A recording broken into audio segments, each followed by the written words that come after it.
홍준표 대구시장이 4일 오후 대구 동구 영남일보 대강당에서 열린 영남일보 CEO 아카데미에서 대구 굴기 대변역 1년을 주제로 강연했습니다. 발표가 됐는데 우리나라 전체는 1, 4분기 경제 성장률이 0.9%입니다. 근데 대구의 경제 성장률은 3.8%입니다. 4배가 넘었어요. 4배가 넘었고 소액이지만은 작년 8월 이래에 나라의 수출이 자꾸 줄어들고 있는데 대구만 지난 8월 이래로 지금까지 매달 수출이 증가율은 수출 증가율은 대한민국 1등입니다. 그만큼 경제 사정이 좋아지고 있다는 거예요. 대구가 지금 전국에서 부동산이 최악입니다. 최악의 부동산 경기 중에서 경제 성장률이 3.8%가 나라 전체 경제 성장률의 4배가 됐다는 것은 그동안 우리가 한 1년 동안 추구해온 5대 신산업에서 대구 경제를 견인을 하고 있습니다. 대구가 몰락을 한 지가 지금 30년째가 넘어가고 있습니다. GRDP가 전국의 꼴찌입니다. 시민소득이 울산의 3분의 1밖에 되지 않습니다. 그런데 지난 30년 동안 왜 이래 대구가 쇠락을 했느냐? 나는 두 가지로 봅니다. 첫째가 섬유산업이 사양산업으로 넘어가면서 대체산업을 구하지 못했다. 대구의 주력산업을 새로운 대체산업을 구하지 못했기 때문에 섬유산업이 쇠퇴하면서 대구가 전 산업이 다 쇠퇴하기 시작했다. 이 주력산업이 없는 거죠. 그리고 두 번째는 대구 특유의 폐쇄성입니다. 폐쇄성. 일부 기득권 카르텔들이 딱 뭉쳐가지고 자기들끼리만 하려고 하는 인재도 배쳐가고 경쟁인들도 외부에서 오는 건 다 배치고 해요. 그렇게 하다 보니까 지역 산업이 쪼그라들고 인재가 고갈이 되고 그 지역의 특유의 폐쇄성입니다. 그걸 깨지 않고는 대구가 도약하기는 어렵다. 그 작년 7월부터 내 기득권 카르텔은 용납지 않는다. 기득권 카르텔은 받아들이지 않는다. 깬다. 철저하게 기득권 카르텔의 대구 사회 전체가 웅크리고 있어요. 그래서 그 카르텔 깨기 위해서 11개 사내단체, 18개 사내단체 통폐합하고 거기 있는 사람들 물갈이 싹 다 해버리고 다 막고 인재는 공정하게 채용을 했습니다. 내 선거 때 도와줬던 사람, 기관장 시킨 사람 없습니다. 나는 지난 선거 때 시민들의 도움을 받았지 사람들의 주변 척견들 도움받아갖고 내 시장 된 사람 아니에요. 그래서 소위 신세진 사람이 없어요. 그러니까 모든 산하기관이나 장을 뽑을 때도 개인적인 친분으로는 절대 뽑지 않습니다. 다 인재 대매지 되겠어요. 우리 상급 이상, 국장급 이상 공무원들이 이것까지 1년간 승진한 사람이 19명입니다. 대구시에 1년에 상급 승진하는 사람이 2, 3명입니다.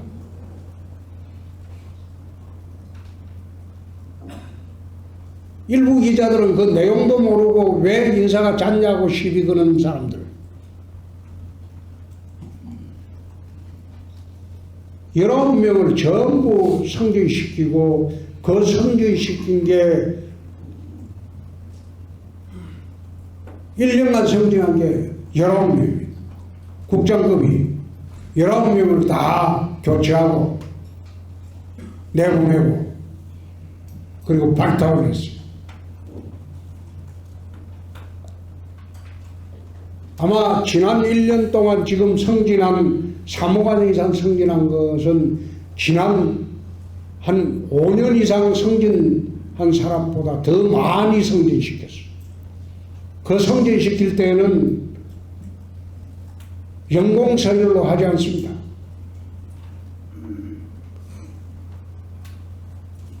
실적 위주로 합니다. 대구의 국장급이나 팀장급에서 직무대리가 많습니다. 승진 소요 연한이 안 되기 때문에 승진을 시키려고 해도 국장이 될 수가 없어요. 공무원은 소요 연한이 있습니다. 최소. 그래서 국장급 중에서도 얼마 전까지 직무대리가 굉장히 많았어요. 승진 소요 연한이 돼야지 직무대리 꼴이 뛰는 겁니다.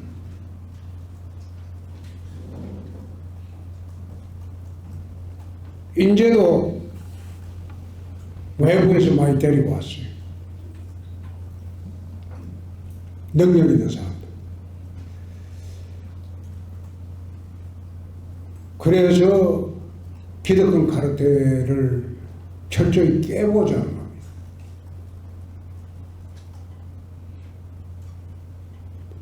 북부 매천시장 같은 경우에 이전을 해야 되는데 그 농산물 시장이 1조가 넘는 농산물 시장은 대한민국에 세 곳밖에 없어요. 그만큼 큰 시장입니다. 근데 그거 한번 가보세요. 과연 그 시장을 그대로 두고 도시 발전이 되겠는가?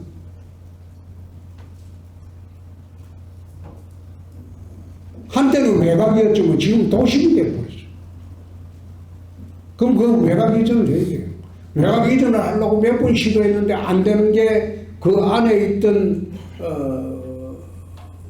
운영 종사자들이 자기들 기득권 되면 못 나가겠다. 못 옮긴다.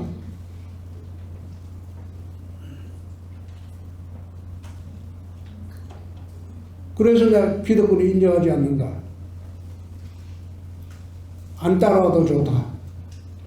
옮기겠다. 그래가지고 지난주인가요? 저는 이전하는데 동의서도 안 했어요.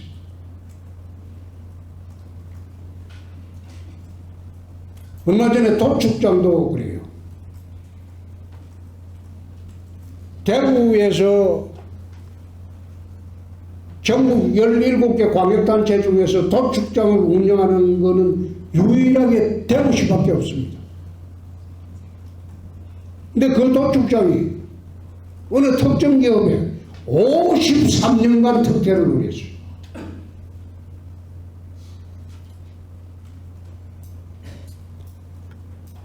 53년 동안 시에서 시설 다 해가지고 그냥 못 만들어 와가지고 위탁계약 맺어가지고 손해 나면 시에서 보존해주고 그런 식으로 53년을 했어요. 이게 어떻게 가능한 이야기인지, 뭔가 이게 잘못된 행정이다, 잘못된 카르텔이다. 서로 눈 감아주고 밀고 땡기고 그렇게 해서 해먹은 게 53년이에요.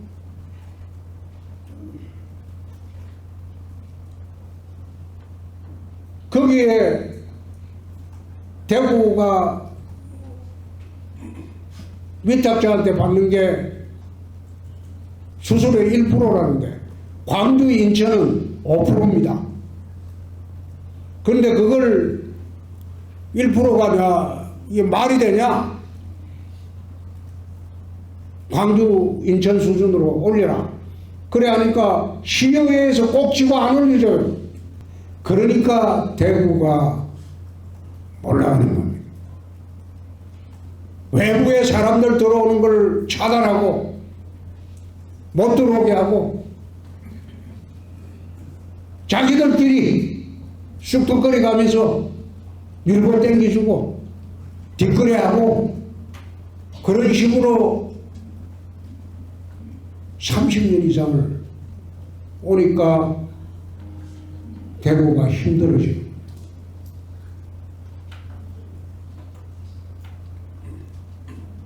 취임할 때 그런 이야기를 했어요.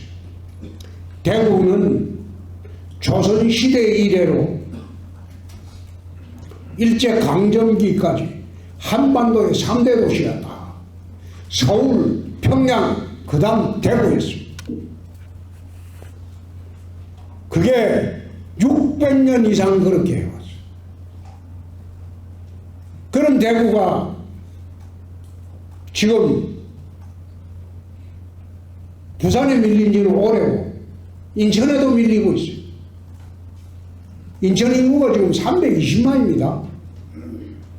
GRDP가 대구에 몇 배 돼요?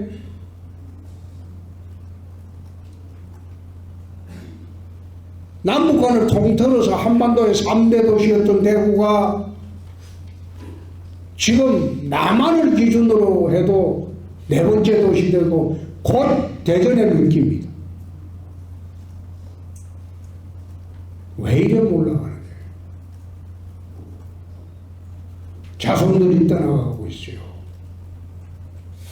내 15년 전에 국회에 있을 때 경북대학 특강을 봤는데 경북대학생들이 질문이 가장 중요한 게 대구로 고담시티라고 그랬어요. 15년 전에.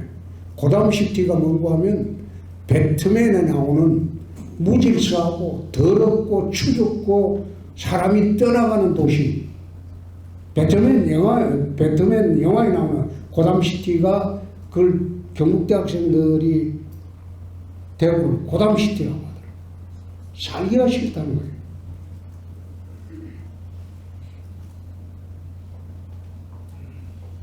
여기에 대한 자각이 대구의 리더들은 없었습니다. 내가 중앙에서 정치할 때 대구 국회의원들, TK 국회의원들한테 그렇게 야단치고 많이 했어요. 야, 거기가 선출직이냐? 거기는 막 임명직이야, 임명직. 국회의원 다 국회의원인 줄 알아? 제대로 선출직 국회의원은 수도권밖에 없어? 야, 그런 식으로 야단치고 있어요. 그러면서 임명직을 당해서 했으면 제대로 일어나야 하고. 근데 제대로 일하는 사람은 별로 본 일이 없어요. 그 사람들이 대구를 망치는 겁니다. 리더들이 망치는 거예요. 그래서 대구를 전면적으로 바꿔야 된다.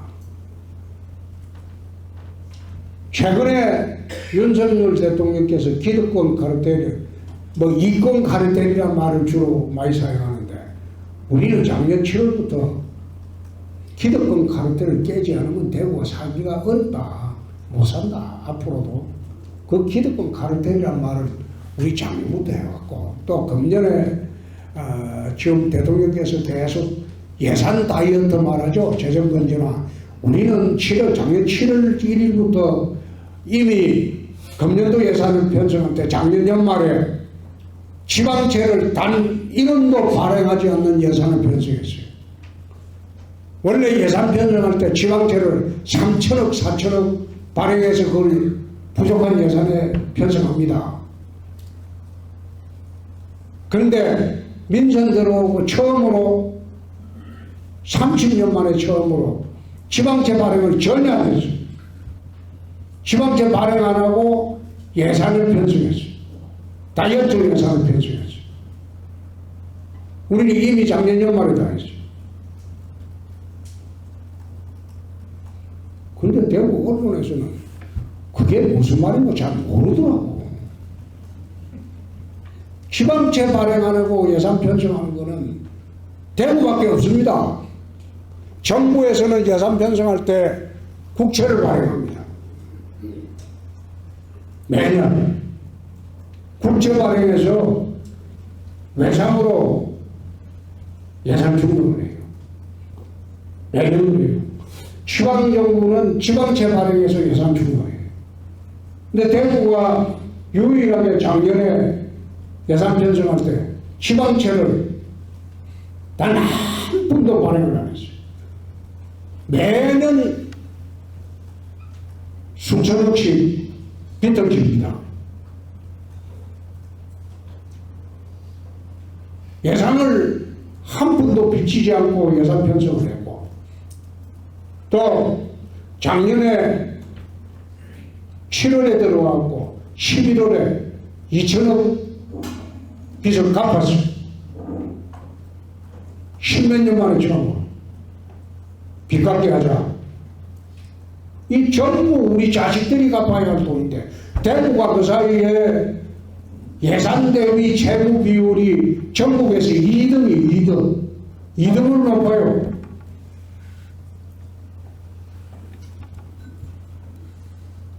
선출직들은 자기 재임 중에 선심만 쓰고 나가버린 것뿐이에요. 문재인 대통령 보라고 죠.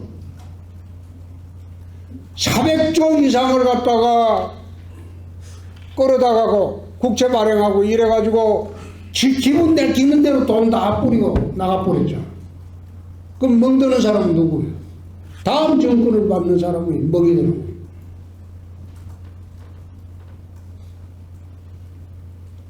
그래서 원래 선출직들의 생리가 그래요.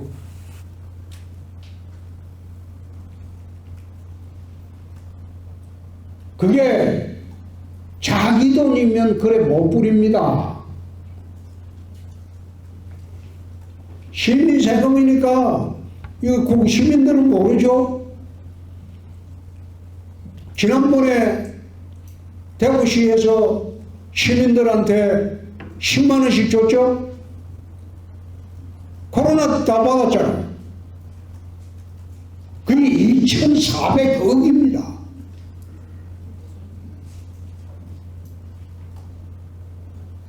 그때 내가 그런 이야기 했어요. 지방정부에서 2,400억 만들기가 진짜 어렵습니다. 거의 불가능해요. 근데 그 돈을 어떻게 추석 때 뭐 용돈 주듯이 10만 원씩 시민한테 뿌리냐. 2,400억이면 감염병 뭐 예방센터 국가에 지어달라고 막 가소연하지 말고 1,500억이면 그건 짓는다. 그런 걸 했어야지. 그걸 갖다가 내가 영남일보 매일신문 기자들한테 야, 마 그거 정상이 아니지 않느냐. 그거 못 뿌리고라 하라고 해. 기사 쓰는 할 것도 없더라고.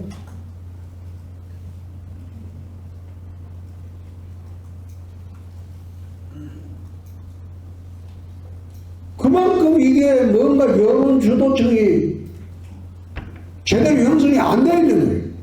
그런 행정을 못하게 해야 돼요. 어떻게 내가 그걸 쳐다보면서 권 시장 내 대학 후배고 17대 때 18대 때 처음 들어올 때 내가 공천 줬어요. 노원에. 선출들은 원래 그래요. 자기 재인 중에 선심만 쓰고 나가버리면 골병은 다음 사람이 받는 거예요.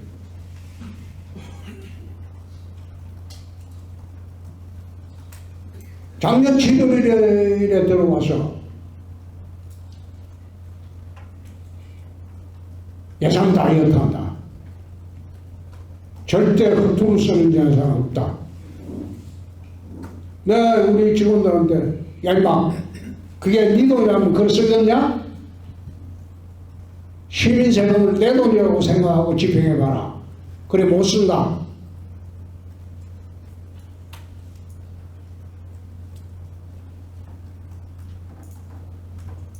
대구시가 시민들이 좀 아직은 못 느끼겠지만은 일부 파퓰리즘으로 뿌리던 돈을 안 뿌리니까 힘들 거예요.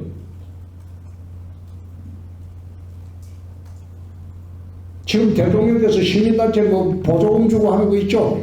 그 전부 없애고 정리한다고 그러죠? 대구시는 작년 7월 1일부터 그랬어요.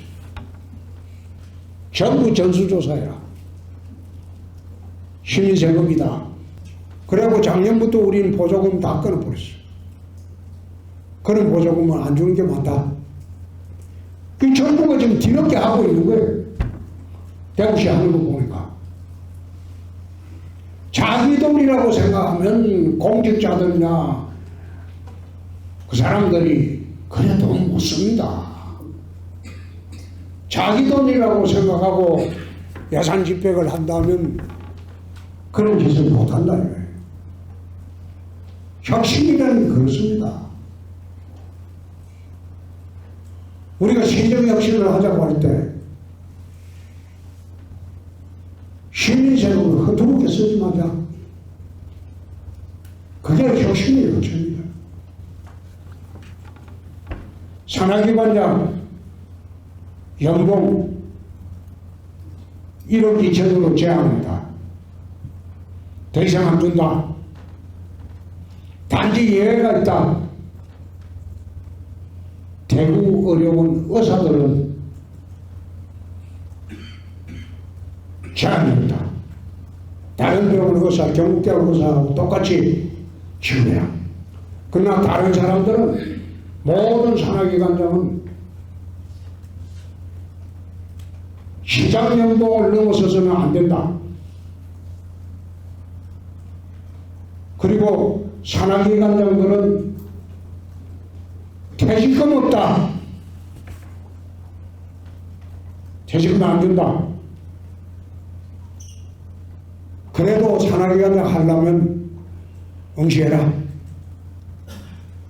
그러니까 금액이 절반으로 깎인 사람도 있어요.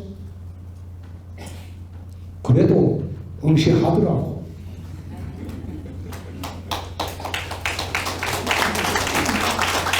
지금 대구가 혁신한 거는 인적 혁신도 하고 제도 혁신도 하고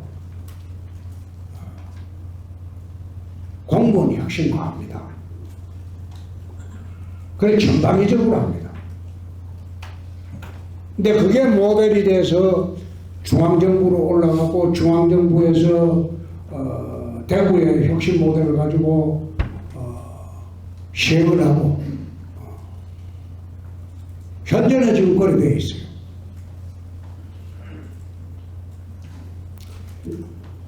대구가 살기 위해서는 내 신공항을 왜 해야 되느냐. 그거는 수성구에서 무소속 나와가지고 국회의원 퇴설 때부터 내 법안을 제출했어요. 왜 신공항을 해야 되느냐. 대구가 신공항을 해야 되는 가장 큰 이유는 60, 70년대에 대한민국 경제발전의 원동력은 고속도로입니다. 고속도로가 생기면서 유통이 활발해졌어요. 그래가지고 비약적인 경제발전을 했어요. 그러나 21세기의 경제발전의 원동력은 하늘길이다. 모든 제품들이 이제는 경량화되고 부피가 작아지고, 그리고 부피가 작은 제품일수록 고부가가치 제품이, 뭐 핸드폰, 그 다음에 우리가 반도체 한번 보십시오. 전부 다 이게 부가가치가 높은 제품은 전부 바이오 제품, 전부 이거는 항공으로 수출을 해요. 우리나라 총 수출의 총액이 36%가 항공화물로 나갑니다. 나머지는 배로 나가고. 항공화물로 나가는 제품은 거의 첨단 산업 제품이에요. 대한민국 산업 구조가 첨단 산업으로 바뀌고 가고 있어요. 그러면 앞으로 이런 수출 구조가 50% 이상이 될 겁니다. 그래 되면 항공의 화물의 중요성이 굉장히 더 커지는 거예요. 세계 제1위의 항공화물 운송하는 업체는 칼입니다. 칼이, 대한항공이 세계 제1위의 항공화물 운송업체. 그만큼 항공이 세계 경제를 주도합니다. 그런데 대한민국은 모든 항공화물의 98.2%가 인천으로 나가요. 대구의 항공화물은 1% 안 돼요. 김해도 1%도 안 돼요. 그러니까 첨단 산업 제품들이, 첨단 산업들이 수도권 이남으로 못 내려와요. 무슨 물류 수송질이 없다. 두 번째, 내려오고 인재가 없다. 또 세 번째, 내려오고 문화, 예술, 의료 환경이 서울보다 못하다. 그러니까 못 내려와요. 그러니까 수도권 집중 현상이 계속되는 거예요. 언론에서 전부 나서서 지방균형가점, 지방균형가점 외치고, 우리 지방에 공기업 하나 더 달라고 업소하고, 그래가지고 국토균형 발전이 되는 거예요.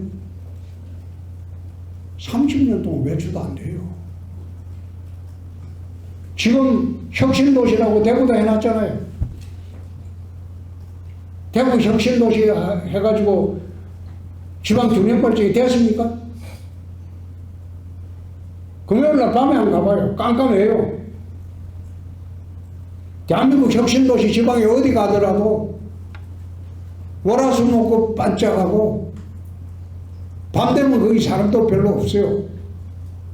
가족들이 안 내려와요. 근무하는 사람도 금요일 오후 되면 다 서울 다 가버려요. 억지로 와 있는 거예요. 그래가지고 어떻게 국토균형 발전이 되고 지방화 시대가 됩니까? 산업이 재배치돼야 돼요. 산업이 재배치가 되려면 수도권에 있는 첨단 산업이 밑으로 내려올 수 있는 여건 마련해주고, 환경 마련해주고, 가족들이 쉴 수 있는 공간 마련해주고, 교육, 문화, 의료 다 충족시켜주면 뭐 하려고 서울 살아요? 그렇게 하는 것이 지방에 사는 길이고, 나라가 균형맞잖아요. 그래서 대구는 내륙도시이기 때문에 하늘길이 필요한 거예요. 하늘길을 열어줘야지 하늘길 주변으로 기업이 들어오고 그리고 거기에 문화시설, 의료시설, 교육시설을 우리가 마련해 줘야 돼요.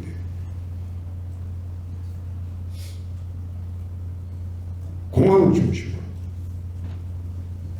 싱가포르 가면 창의공항이라고 있어요. 창의공항이 싱가포르 인구는 500만 명밖에 안 돼요. TK 인구밖에 안 돼요. 근데 창의공항이 세계 최고의 공항입니다. 타크라스.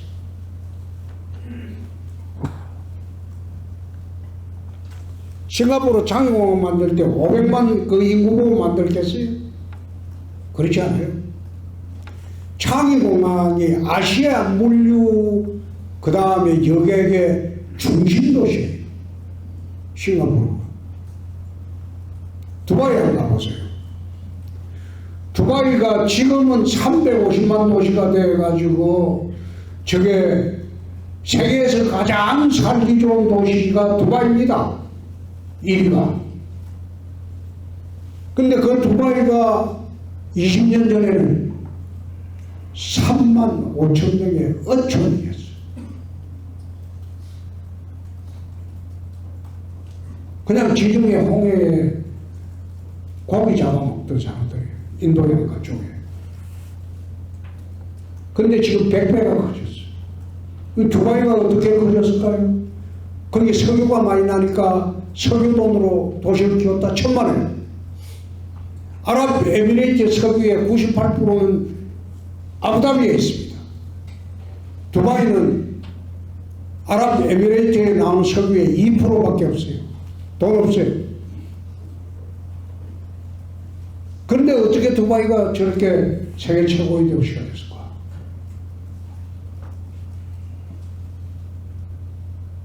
기업이 들어올 투자 유치 환경을 마련해 준 겁니다. 두바이는 법인세 없어요.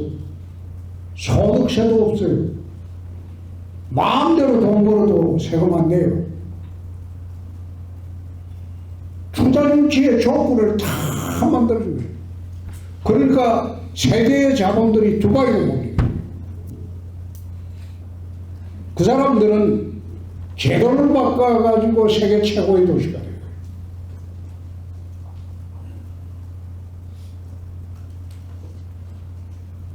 공항도 그래요.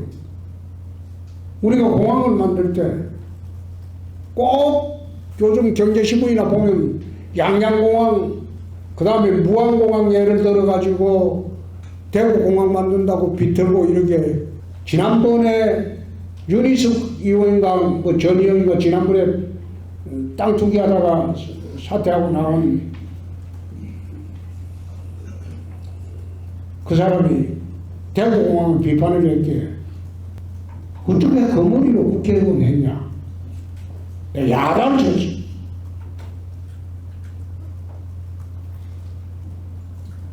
공항이 왜 앞으로 대한민국의 국토 균형 발전이나 신산업의 거점이 되는지 자세히 페이스북에 설명했죠.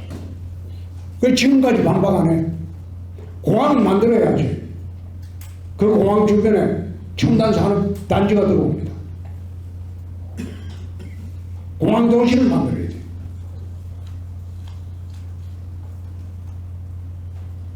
대구 경북이 살 길이 그거밖에 없어요.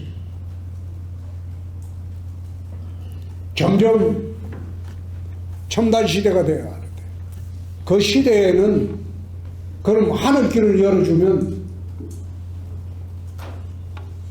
하늘길 중심으로 세계와 소통하는 하늘길 만들어야 돼. 아직도 정부 항공정책하는 사람들은 왜 TK-신공항이 활주로가 3.8km 이상이 되어야 하는지 그 이유 모르는 사람이 많아요.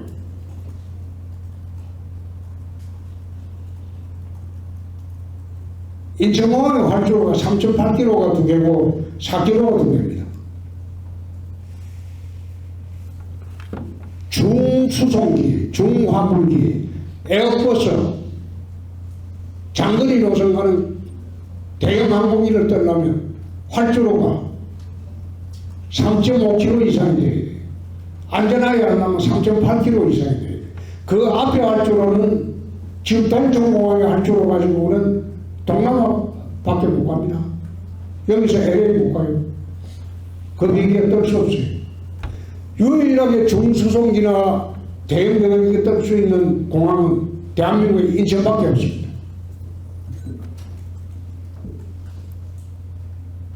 얼마 전에 인천공항에 무인기 떴을 때 48분간 이착륙이 금지가 됐어요. 인천공항은 유사시되면 북한이 장사를 펴고 30분만 쏴버리면 공항이 마비되고 대한민국 하늘길이 막혀버립니다. 유사시에 전쟁 물자가 외국으로부터 들어오는데 탱크나 이런 거는 수송기로 들어오는 경우도 있어요. 배로도 들어오고, 배로도 들어오려면 한 달, 두 달 동안 걸리기 때문에 신속히 하려면 중수송기로 뛰어야 돼. 그 중수송기가 내리려면 내릴 때가 인천공항뿐이야. 근데 전쟁이 시작되면 제일 먼저 장사정부로 인천공항부터 때릴 뿐인데, 인천공항 마비에 들어오면 외국에서 들어오는 중수송기는 전쟁 물자가 못 들어옵니다. 그래서 후방에 중수송기 뜰 수 있고 세계로 가는 대형 여객기가 뜰 수 있는 공항을 새로 만들어야 됩니다. 국가안보상. 그렇게 하지 않고 이대로 놔두면 대한민국 힘으로는 북한 대적하기 어렵습니다. 더구나 핵무기까지 지금 뭐 30개가 있다, 50개가 있다 그러는데 심지어 100개 있다는 말도 있어요. 그게 뭐 전부 김대중 노무현 문재인 때 다 만든 거지 뭐.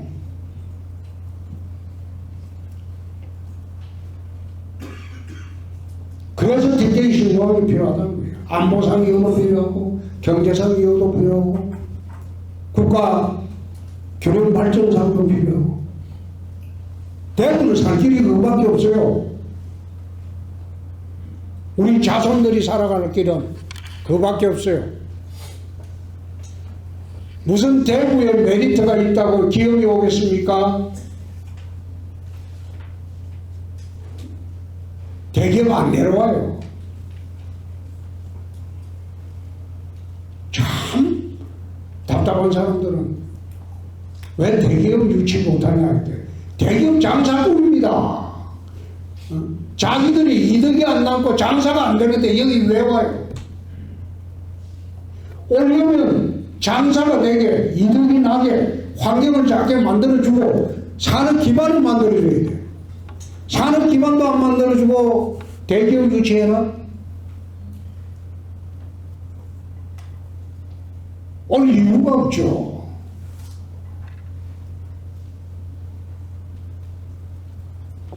그래서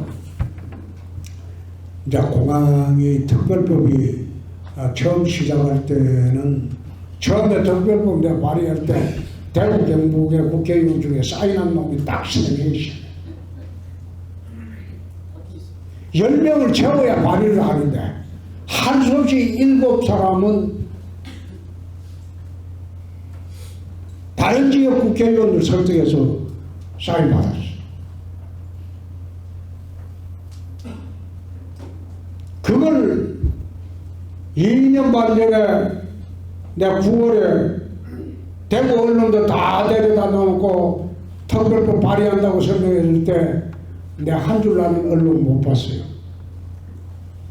이 뭐가 중요한지 모르는 거야. 어떻게 하면 우리가 살 길인지도 모르는 거야. 국회의원들 그 발의 안 해줬어요. 대구 국회의원들 내가 큰애 사람 보내갖고 설득해도 사인 안 해줬어요. 시장 되고 난 뒤에 작년 7월에 내 조영 대표한테 네가 좀 해라. 다시 그 법안을 따듬어가지고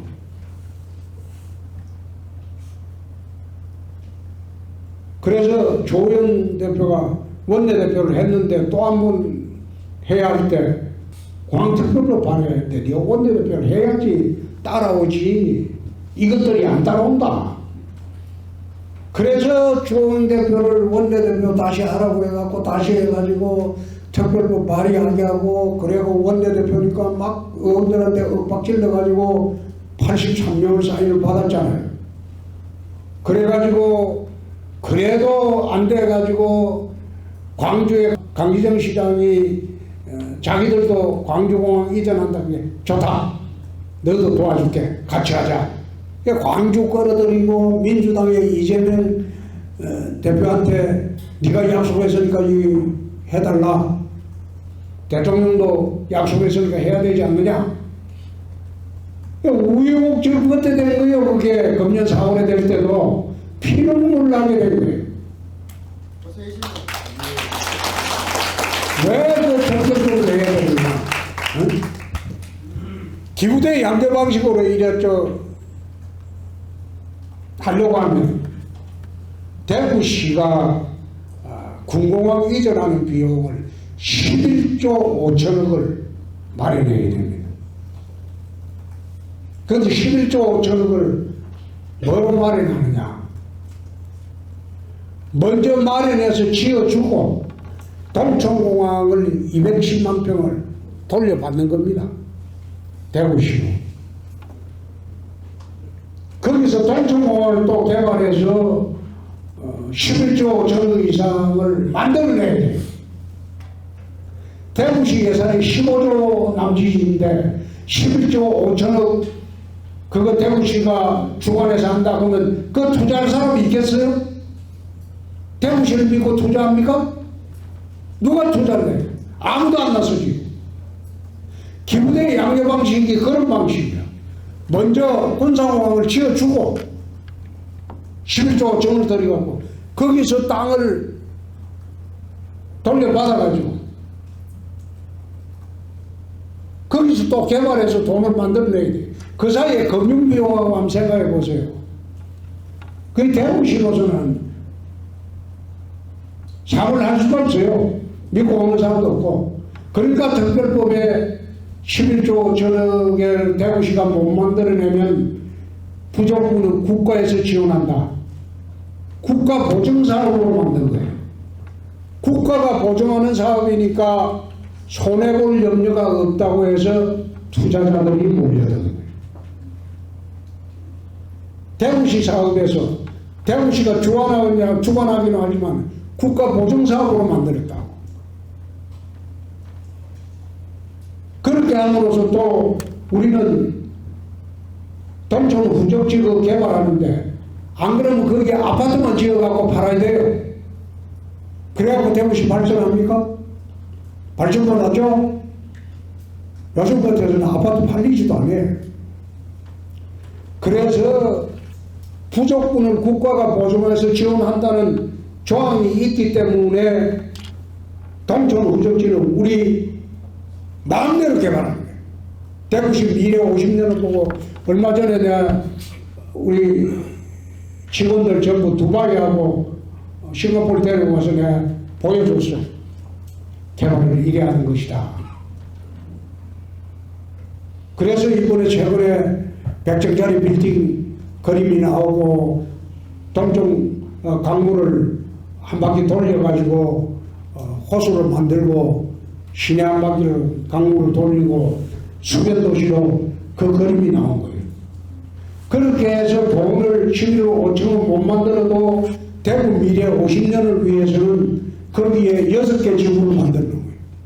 첨단산업 지구도 만들고 오피스 지구도 만들고 6개 지구를 세트로 해서 만들어 놓고 100층 빌딩 들라고 거기에서 돈을 11조 5천원 우리가 못 만들어내면 국가에서 지원해요. 그러니까 동청 개발계획도 아파트만 지어서 팔지 않아도 되게 개발 계획이 새롭게 나올 수가 있는 거예요. 그게 특별법 때문입니다. 그리고 거기에 참여하는 기업들한테 손해 안 봐주기 위해서 그 옆에 그린벨트를 100만 평을 이제 별도로 이걸 배후 주거단지로 해서 너가 지어서 팔아가지고 손해나는 거 보충해라. 그러니까 투자자들이 몰리고 저 틀림없이 손해 안 본다.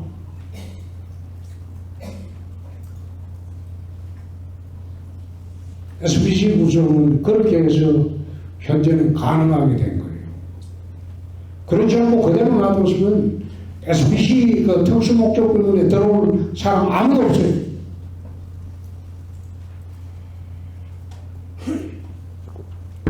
그래서 공항사업이 조금 수월하게 전개가 지금 되고 있다.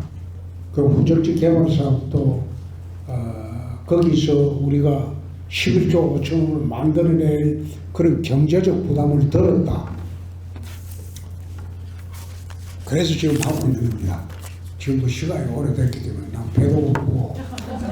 그래서 내가 질문한 건 내 답변을 바로바로 하겠습니다. 대구에 있는 빚을 탕감하기 위해서 가장 중요한 일은 무엇이라고 생각합니까? 무슨 예산 절감입니다. 그리고 유휴지를 팔아야 돼. 대구시가 굳이 유휴지를 갖고 있을 필요가 없어요. 지금 1년에 이자만 해도 500억이 넘게 나가는데 얼마나 아까운 피 같은 돈입니까? 그 돈 절약해서 없는 사람 좀 도와주면 안 됩니까? 유휴지 갖고 있어 보이면 뭐래요. 대구가 당장 살 사람도 아니고. 민간에 팔아가지고 그 개발하도록 해야죠.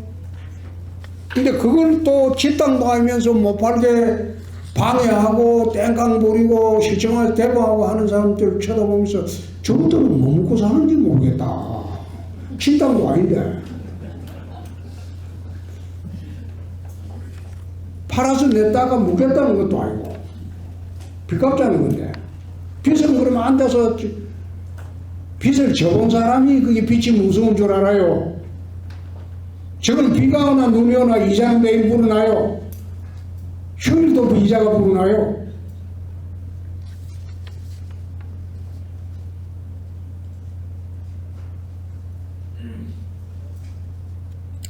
부드럽고 품격 있는 어투로 이미지 변화를 주시면 좋은데 왜 말이야 이해를 하는데 나 평생 이래 살았어. 이제 나이 곧 70입니다. 금년에 68입니다. 그런데 지금 마음이 변하면 일찍 죽어요. 사람 죽기 전에 마음이 변한다고 하거든. 이대로 살 거예요. 평생 안 바뀔 거야.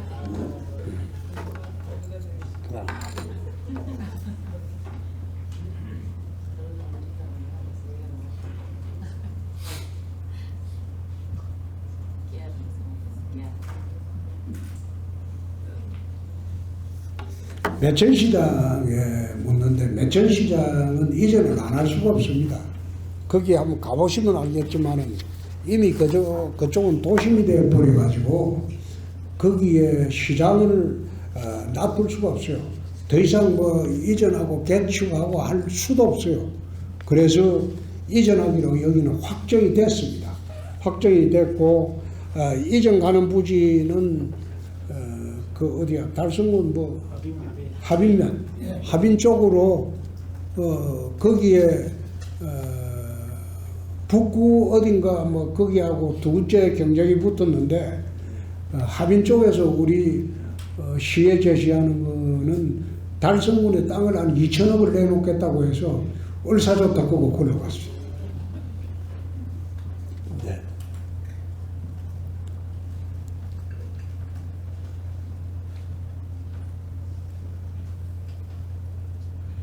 창녕에서 질문하셨네요. 네.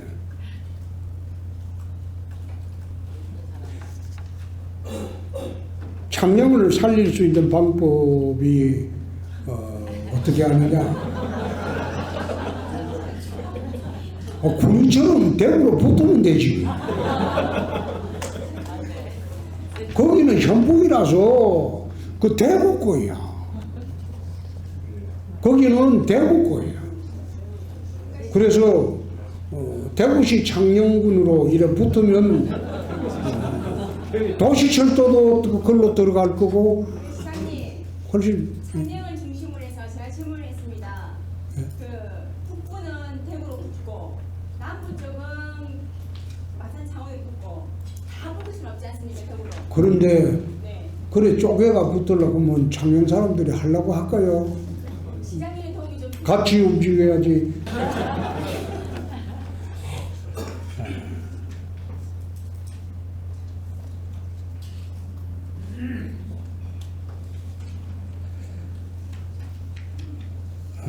말투가 공격력으로 하기 때문에 적이 많다고 하는데 제가 적이 많아요. 제 싫어하는 사람들은 참 많아요. 그런데 그래도 40년 공직생활을 금년으로 40년째 합니다. 검사 11년하고 법조 13년하고 정치 이제 27년을 하니까 그래도 안 죽고 여태까지 살고 있잖아요. 누가 뭐 공격하든 말든 나는 그 공격받으면 받을수록 더 오기가 생겨가지고 더 잘합니다. 난 그런 거 신경 안 써요.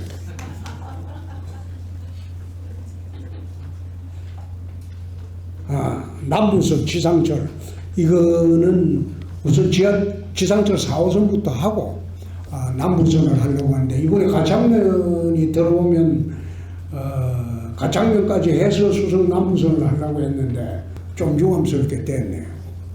가창면 사람들도 참 아깝게 됐습니다.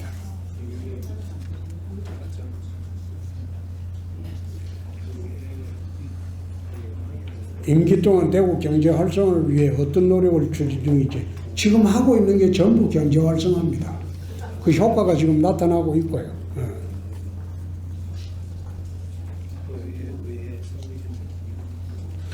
지금 킬러 문항으로 불거진 수능에 대한 생각은 저는 윤석열 대통령 생각하고 똑같습니다. 이 킬러 문항이라는 게 어떤 게인가 하면요. 학원 선생하고 출제자하고 모종의 미량이 있어가지고 그런 문항이 수험생들이 듣도 못한 문항을 하나 제출하고 그게 입시 당락의 좌우를 학교가 바뀌는 거예요. 근데 그 하나 킬러 문항 마친 그 강사들 전문가 쪽집게 강사들 걔들은 수백억씩 벌죠. 킬러 문항이니까 그렇게 해서 생기는 거예요. 내가 대학을 입학을 할 때 나는 원래 문과가 아닙니다. 이과입니다. 영남고등학교 다닐 때 이과를 다녔어요. 경북대학 의과대학 가기 위해서 공부를 했어요. 그런데 대학 입학시험 한 달 앞두고 그때는 본고사를 봤어요. 집안에 무슨 일을 생기는 거 보고 내가 법과대학 가야 되겠다. 검사를 해야 되겠다. 그래서 법과대학으로 바꿔서 시험 보는데 그때는 문과에서 이과 가고 이과에서 문과 가기는 거의 불가능하던 시대예요. 지금하고 달라서. 문과에서 이과로 가면 수학 2를 해야 되는데 미적분을 안 해요. 그러면 수학 2의 절반은 빵점 먹어야 돼요. 그게 문과에서 이과를 못 가요. 본고사에 그 시험이 있으니까. 또 이과에서 문과를 하려면 국어 고문을 빵점 먹어야 돼요.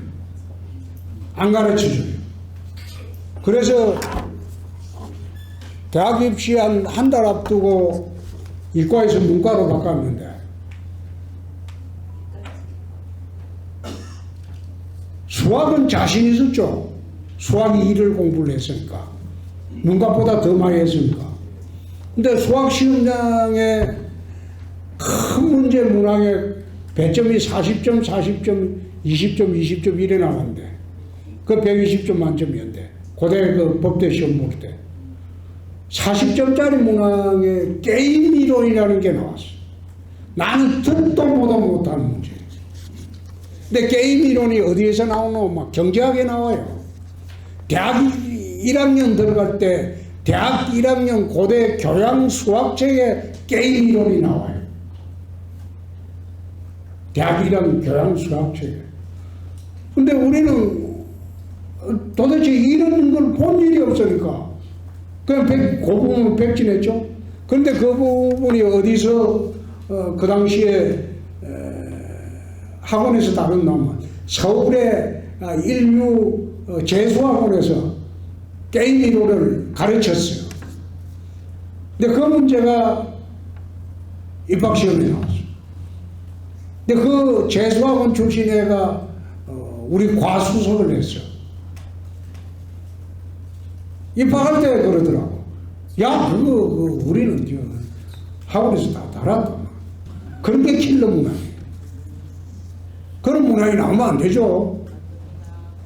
그래서 대통령 뜻이 나는 맞다고 봅니다. 오히려 킬러 문항을 없애면서 수험생들이 굉장히 편해졌어요. 혼란이 더 없어졌죠.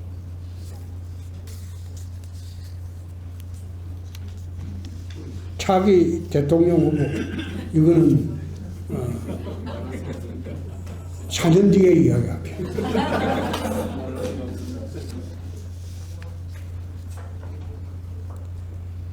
대구에 50년에 상상하는 그림을 아마 10년 뒤는 UAM 시대가 될 겁니다. UAM이라는 게 도심 항공 모빌리티 시대인데 거의 보면 땅으로 다니는 게 아니라 하늘로 다니는 거예요. 택시가 하늘로 나는. 그렇죠. 그 우리가 공상과학 영화에 나오는 그런 시대가 10년 뒤에 옵니다. 저 공항 후적지에서 구리공항으로 20분이면 갈 거예요. 15분. 그런 시대가 옵니다. 대구도 그런 시대가 오기 때문에 그런 시대를 대비해서 지금 UAM 사업을 대구의 미래성장 동력사업으로 하고 대구하고 지난번에 하나시스템하고 KT하고 전부 컨소시엄하고 우리가 MOU 체결한 게 있습니다.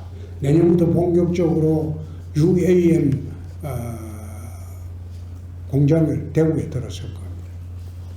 대구시청 이전은 아마 이번 주경에 김영판 의원하고 달서 시의원 군의원들하고 아마 우리 혁신단 시정혁신단장이 회동을 할 겁니다. 거기에서 우리가 마지막 안을 제시할 겁니다. 그 안을 받아들이지 않으면 재임 중에 시청은 지을 수가 없습니다. 시청 이전하는 거는 현재 추사들은 5천억 가량 됩니다.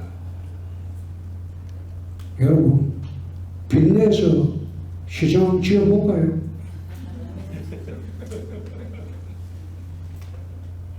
나는 빚내서 시청 짓기는 싫습니다. 거기에 22,000평이 있고 유유부지가 28,000평이 있습니다. 27,000평. 나는 27,000평 그거 유유부지를 팔아가지고 22,000평 내에서 시청을 짓자는 거고 달서구의 구청장하고 일부는 그거 팔지 말고 지어라는 거고 그래서 네가 지어라. 내가 들어갈게. 난 돈 없다. 빚내서는 절대 시청 안 됩니다. 대구 시민들 지난번에 여론조사에 빚내서 지어도 좋으냐 반대하는 게 78%예요. 누가 빚내서 시청 지으라고 하겠습니까? 진영 논리는 어떻게 보느냐. 지금 민주당이 저렇게 이재명 대표가 사정에 몰려 있고 부패로 몰려 있어도 지지율이 나오는 것은 친정 논리입니다. 우리 진영의 사람은 도둑놈이라도 좋다. 그게 아주 심화되어 있어요.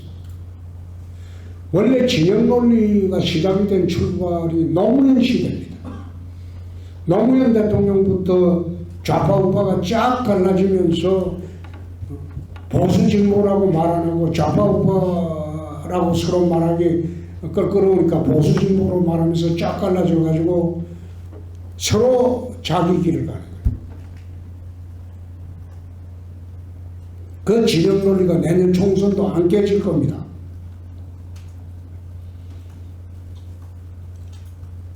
내가 지지하는 사람은 어떤 나쁜 짓을 해서도 안 믿는 거예요. 설마 나쁜 짓 해도 그게 뭐 대수냐. 현재 대한민국은 쫙 갈라져 있어. 그걸 봉합하려면 시간이 좀 많이 걸릴 거예요. 내년 총선 다음 대선 때에도 진영 논리가 지배하는 대한민국이 될 거예요. 그 쉽게 안 없어집니다.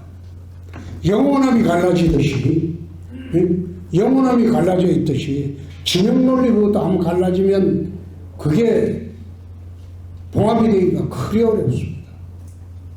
현재는 진영 논리가 극단까지 와 있습니다. 당분간은 이게 완화되기 어려울 겁니다. 오늘 나는 1시간만 하고 가려고 했는데 10분이 지났습니다. 배도 고프고 하니까 난 가겠습니다. 잘 오시는데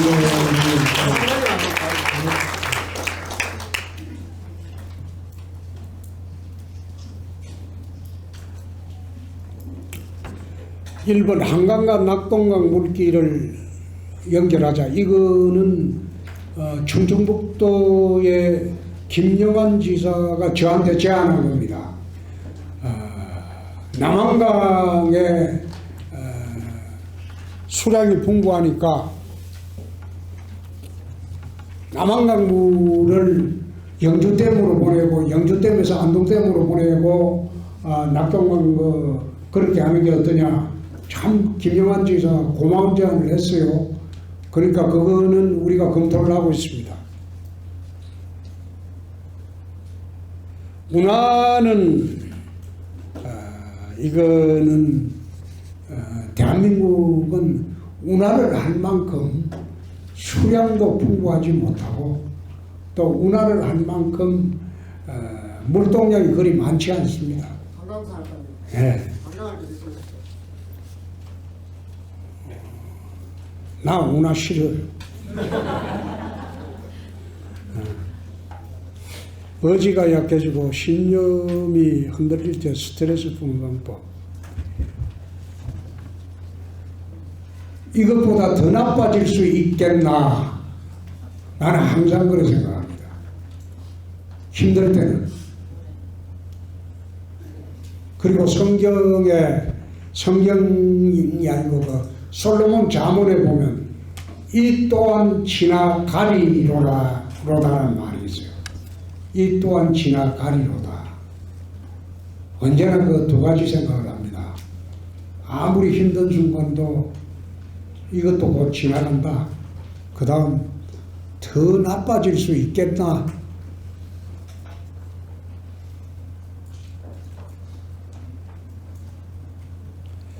지금까지 홍준표를 이래 만든 것은 제 엄마입니다. 제 어머니입니다. 저는 정치할 때하고 여태 세상에서 가장 존경하는 인물이 누구냐 그러면 우리 엄마다. 우리 엄마는 그를 모릅니다. 문맹입니다. 그걸 모르면 내 엄마도 나는 내 엄마 때문에 지금까지 내가 굳건히 살아왔다고 생각하기 때문에 이 세상에서 가장 존경하는 인물은 내 엄마입니다. 재밌는 거는 우리 아들한테 둘 다 지금 아들이 40살이 넘었는데 둘 다 큰아들 사랑을 물어보면 이 세상에 가장 존경하는 사람은 홍준표라고 합니다.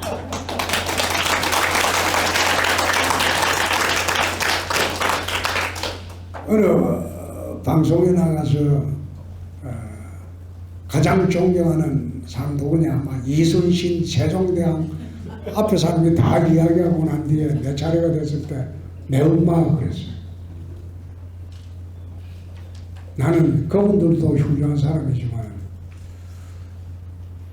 그걸 모르는 내 엄마가 있었기 때문에 내가 오늘의 홍준표가 있는 겁니다. 그만하겠습니다.